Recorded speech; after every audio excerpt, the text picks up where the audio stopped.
Me toca presentar al comandante Daniel Mauriño, piloto.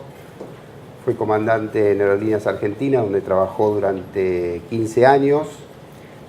Luego en la OASI estuvo 22 años, 15 a cargo de lo que fue el programa de factores humanos y seguridad de vuelo. Y luego 7 años más en la gestión de la seguridad, la implementación del SSP y el SMS. En principio, Daniel, yo creo que el motivo de la entrevista es un reconocimiento. Y bien vale reconocer a alguien que nació en el mismo lugar que hemos nacido, que es argentino y es una persona destacada en el exterior, que participó en la Organización Internacional de Aviación Civil, y bueno, como si fueras un Diego, diría yo. Y así que más que nada es un reconocimiento a un argentino exitoso. Gracias, así lo siento yo. Gracias, Ale. Bueno, y vamos a arrancar con la entrevista. Hay de las 3 entrevistas que vamos a hacer, hay una sola pregunta que va a ser un denominador común que fue muy debatida en el Ateneo acerca de... tiene que ver con las limitaciones y performance humanas. Se dice que hay 2 cosas que la memoria a largo plazo no olvida, que es la noche de bodas y el vuelo solo. Y la pregunta es, ¿en cuál tuviste mejor performance? Mirá que está tu señora. Hace tanto tiempo que ni me acuerdo. Bueno, bien. Me gustaría preguntarte en principio cómo fue tu primer encuentro con los factores humanos. Tengo entendido que vos estabas en la parte de instrucción de Aerolíneas Argentinas. ¿Cuál fue ese primer encuentro? Si fue una revista, un video, y ¿cuáles fueron tus primeros maestros? La historia empezó a través de una revista. Yo estaba volando 737, era instructor de simulador, y leí en una revista un artículo sobre una técnica nueva en aquel momento que se llamaba LOFT, el Line Oriented Flight Training. ¿No sale? Así que no creo que valga la pena hablar de LOFT acá, pero esencialmente era el simulador hasta ese momento se había usado como una máquina de picar carne. Y lo que se proponía básicamente era usar el simulador como una plataforma de ensayo para empezar a dilucidar cuestiones que tenían que ver con lo que en aquel momento se leía como deficiencias en el desempeño humano. Entonces se planteaba un vuelo en tiempo real, con muy pocas fallas, a veces con ninguna falla realmente significativa. Y lo que se buscaba esencialmente era el trabajo en equipo y todas esas cuestiones que eran tan prototípicas, o que después fueron tan prototípicas de los años 70, ¿no? Así que fue un cambio radical de meterte en el simulador y el instructor apretar cuanto botón le llegaba a la mano, y uno tenía frente a sí un árbol de Navidad con toda clase de luces, que lo más lógico era matarse, a una situación donde era realmente un vuelo de línea, en muchos casos en tiempo real. Empezamos volando a Montevideo, que era ideal porque eran solamente 30 minutos, 20 y pico. Fue un cambio radical, ¿no? Las tripulaciones nos miraban así por encima de los hombros como diciendo, ¿y cuándo empieza la cuestión acá? Así que de alguna manera la línea 737 en aquel momento se hizo líder, se embanderó con la noción de LOFT. Y al poco tiempo, de la mano de LOFT, llegó CRM. Históricamente primero nació LOFT en el 74.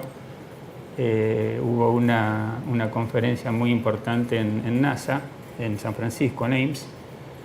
Y en el 78 como follow-up, como continuación de esa primera conferencia, se hizo la segunda conferencia, también en San Francisco, en NASA Ames, sobre CRM.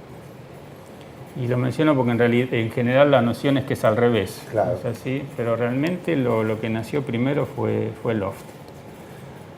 En todo caso, en aquel momento, año 82-83, se armó Catalinas, el hermoso centro de instrucción de vuelo que supimos tener y que los españoles nos robaron.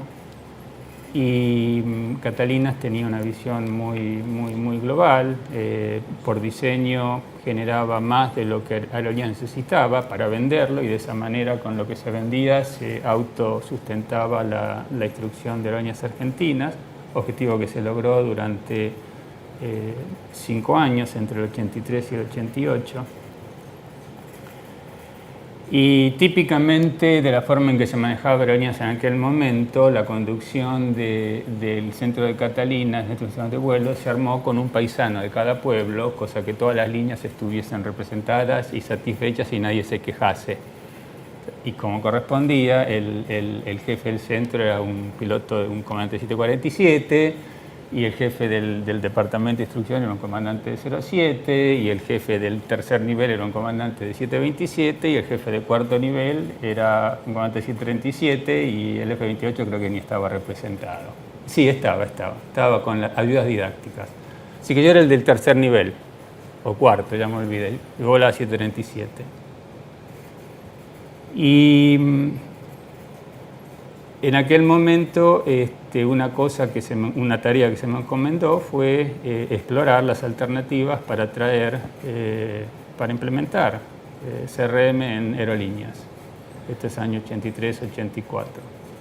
Y nombrar algunos nombres que vos consideres, bueno, estos fueron mis padres en factores humanos, Loft, CRM. ¿Aquí en aerolíneas? No, el que encontraste, el que te transmitió, el que te llegó más, su filosofía. En aquel momento giraba todo en torno a 3 nombres que para mí en aquel momento estaban tan lejos como Marte. Los 3 nombres eran John Lover, Robert Hemrick y Clay Fauché. O sea, el inicio acá fue, al igual que con Loft, leer lo que yo podía conseguir en aquel momento. Acuérdense, no había internet, no había nada de eso, así que conseguir literatura no era fácil como ahora. Pero de alguna manera el entonces jefe del Centro de Instrucción de Vuelo, el comandante Jorge Gelso, tuvo o sea, de alguna manera nos las arreglamos como para que yo viajase a Estados Unidos a una tercera conferencia, segunda sobre CRM, que se volvió a hacer en NASA Ames en San Francisco en el 86. Y ahí conocí por primera vez a esta gente, y ahí traje el material con el cual empezamos a trabajar en la redacción de documentos para aerolíneas y el material de instrucción. En aquel momento, la anécdota de este momento, había un comandante de esos próceres de 747, cuyo nombre no viene al caso, y yo tenía un sucucho en el subsuelo de Catalinas, porque las oficinas también iban de acuerdo con el orden jerárquico. No es así, Gelso tenía una flor de oficina arriba y mi oficina estaba escondida en un costado ahí, había que bajar la escalera al lado del laboratorio de inglés. Que era el lugar tuyo, no de los factores humanos. No, que era el lugar mío, sí. Y bueno, baja este comandante de Jumbo muy mentado y me dice: pibe, ¿cómo es esta cuestión de CRM? Que me andan diciendo que acá vamos a hacer esta cuestión nueva. Y más o menos le di un pantallazo. Se quedó mirando y me dijo: vea, pibe, eso mientras yo esté acá, jamás. Bien. Te iba a preguntar ese fue el principio. Te iba a preguntar por la resistencia, pero ya me contestaste. Ese fue el principio. Bien. Vamos a hacer un poquito historia de la historia. A ver, vamos a ver un video. En todo intercambio existe un emisor y un receptor. El emisor envía un mensaje al receptor. Daniel, su chaqueta se acaba de caer. Daniel, su chaqueta está tirada en el suelo. ¿Qué? Su chaqueta está en el suelo. Le estoy hablando, pero usted no me escucha. Contame la historia de este curso, de la edad, de briefing. Este curso fue realmente una experiencia muy linda. Ustedes saben que si hay una gran división, la hubo desde el principio, en cuanto a la visión americana y la visión europea de lo que era en aquel momento factores humanos, ¿no es así? La visión americana basada 100% en la psicología social, la visión europea basada o tratando de moverse más hacia lo que es cognición humana. El problema de Europa es el problema histórico. Los americanos tuvieron que cruzar el Atlántico para sacarles a los alemanes de encima al resto de Europa, ¿no es así? Porque los europeos en logística son incapaces de hacer nada. Entonces, todas estas brillantes ideas, que realmente la noción de cognición humana es para mí la noción base fundamental, eran unas ideas geniales, pero los franceses especialmente eran incapaces de articularlas en una forma que pudiese tener algún sentido operativo. Así que en aquellas primeras épocas del OASI, uno de los desafíos que alguna vez se me presentó es armar el puente a través del Atlántico, ¿no es así? Y en ese momento se armó una linda mafia con un grupo de franceses. El exponente más claro es René Amalberti. Y bueno, otra vez había otra persona brillante, Jean Paries, que había trabajado en la Dirección General de Aviación Civil, después trabajó en la Bureau d'Enquête Accident y terminó poniendo su propia empresa.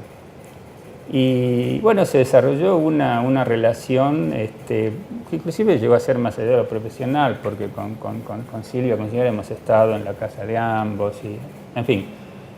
Así es que cuando llegó el momento que ellos quisieron armar un video, un poco la neutralidad del que... Uno de los motivos por el cual la AUSI me contrató a mí es porque yo era argentino, realmente.